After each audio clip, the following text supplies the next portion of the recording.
జై గోమాత పంచగవ్య సదస్సు దిగ్విజయంగా ముగిసి నవంబర్ 14, 15, 16 దిగ్విజయంగా ముగిసిన సందర్భంగా నేను మన గురూజీ నిరంజన్ వర్మ గురూజీ గారు ఇప్పుడు తిరుపతికి నడుచుకుంటూ ఎక్కాలనుకున్నాము.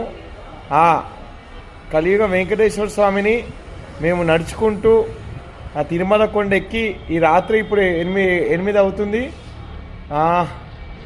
పైకి కొండపైకి వెళ్ళి రేపు ఉదయం స్వామివారి దర్శనం చేసుకుంటాం. ఎందుకంటే ఈరోజు ప్రపంచంలోనే ప్రఖ్యాతిగాంచిన పుణ్యక్షేత్రము తిరుమల కొండపైన వెళ్తున్న కారణము జాతీయ పంచగవ్య సదస్సు నేషనల్ కాన్ఫరెన్స్ మాతి ఆడిటోరియంలో ఎంతో చక్కగా నిర్వహించి వివిధ రాష్ట్రాల నుంచి ఎంతోమంది పంచగవ్యల సిద్ధులు ఇక్కడికి రావడము, ఈ ప్రోగ్రాం చాలా సక్సెస్గా ఇక్కడ సైంటిస్టులు వీళ్ళందరూ కూడా ఆవు మూత్రం, ఆవు పేడ, తదితర పంచగవ్యాలతో ఎలా చికిత్స పొందొచ్చో అని చెప్పి ప్రతి ఒక్కరికి తెలియజేయడము చాలా చక్కగా జరిగిన సందర్భంగా కలియుగ వెంకటేశ్వర స్వామి దగ్గరికి నడుచుకుంటున్నా వెళ్తున్నాము గురూజీతో, శ్రీ నిరంజన్ వర్మ గురూజీ గారితో, బాలకృష్ణ గురుస్వామి. జై గోమాత, భారత్ మాతాకి జై.